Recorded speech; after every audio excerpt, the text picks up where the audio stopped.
ياۋروپا ئىتتىپاقى كومىتېتىنىڭ مۇئاۋىن رەئىسى دومبروۋسكىس ياۋروپا خىتاي مەبلەغ سېلىش كېلىشىمىنى ماقۇللاش ھەققىدىكى تىرىشچانلىقىنى ۋاقتىنچە توختاتقانلىقىنى ئېلان قىلغان. دومبروۋسكىس سەيشەنبە كۈندىكى سۆزىدە ياۋروپا ئىتتىپاقى بىلەن خىتاي ئوتتۇرىسىدىكى سىياسەتنى 2020 يىلنىڭ ئاخىرىدا ھاسىل قىلىنغان ياۋروپا خىتاي مەبلەغ سېلىش كېلىشىمىنىڭ تەستىقلىنىشىغا پايدىسىز. شۇڭا ياۋروپا ئىتتىپاقى ياۋروپا خىتاي مەبلەغ سېلىش كېلىشىمىنى تۈزۈش پائالىيەتلىرىنى توختىتىشنى قارار قىلدى دېگەن.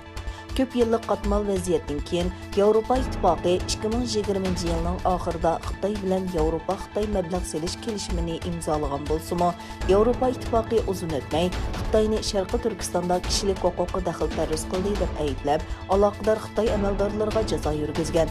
O Yavropa İttifaqının 1989 yıldagi Tiananmen vaqəsindən bu yan tunji qatim Xitayga cəza yürgüzüşü hesablandıgan. Xitaymo öç elish maqsadida Yavropa parlamenti a'zolari, shundaqla akademiklar va Germaniya aql ambaridagi tadqiqotchilarga jazo yurgizgan.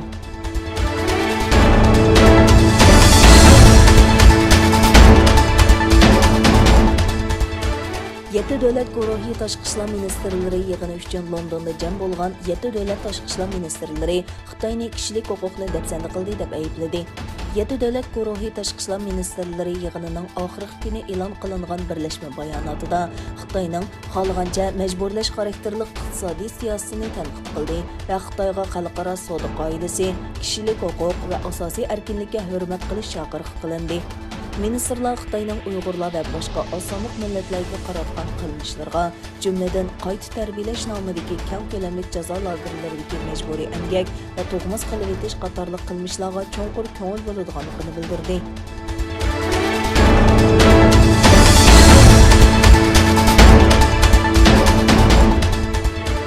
Yangi Zelandiya parlamenti tönögün Uyg'urlarga aloqador bir taklif loyihasiga qarab chiqqan bo'lib, parlament a'zolari Uyg'urlarning Xitoy tarafidan ig'ir kishilik huquq dafsandichiligiga uchrayotganligini birdek muayyanlashtirgan. Ammo buni irqiy qirg'inchilik deb bekitmagan. Reuters agentligining bu vaqtdagi xabarda bildirishicha, mazkur taklif loyihasini Harakat Yangi Zelandiya partiyasi o'tirg'a qo'ygan. Mazkur partiyaning muavin boshlig'i Van Villendan bildirishicha, ular bosh ministr Jenista Ardinning partiyasining qo'llashiga erishish uchun taklif loyihasidagi irqiy qirg'inchilik degan so'zni ig'ir insoniy huquq dafsandichiligi degan so'zga almashtirib o'tgan. O so'zida bu loyiha irqiy qirg'inchilikni chiqarib o'tgan bo'lsa-mu, biroq irqiy qirg'inchilik yuz berayotganligini, buningga ishonchli dalillarning borligini bildirgan.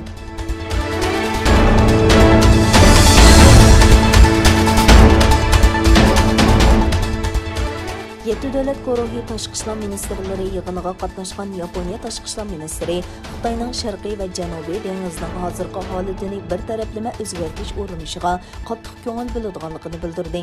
Londonda o'tkazilgan G7 tashqi ishlar ministrlari yig'inida so'z qilgan ministr Motegi Toshimitsu Xitoyning Tinch okean rayonidagi tahdid faoliyatlariga bo'lgan andishisini bayon qildi.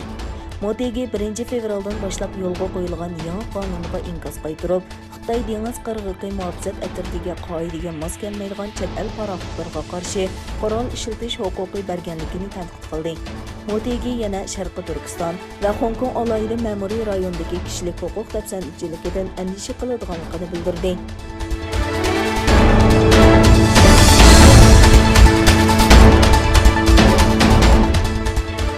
Yaqinqi bir necha kundan buyon har qaysi taratqularda Xitoyning to'shig'uchi raketasi haqidagi xabarlar diqqat qo'zg'agan bo'lib, ma'lum bo'lishicha, kontrollikni yo'qotgan mazkur raketaning parchalari bir necha kun ichida yer yuziga tushishi mumkin ekan.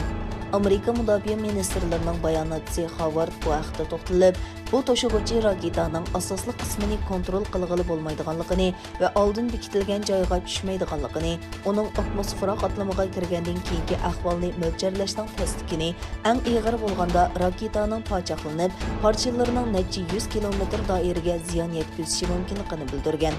29 aprel Xitoyning to'shig'uchi raketasi 22 tonna ig'irlikdagi Tənqid yadroliq bo'limchisini elib mengib, plan bo'yicha orbitaga yetkazgan bo'lib, bu Xitoyning o'zining bo'shliq punktini qurishdagi tunji qadami hisoblangan. Holbuki olam qatnashi mutaxassislari mazkur raketaning 20 tonnalik asosiy qismining yer shari atmosferaga kontrolligini yo'qotgan holda qaytib kelayotganligi haqidagi ogohlantirishni bergan.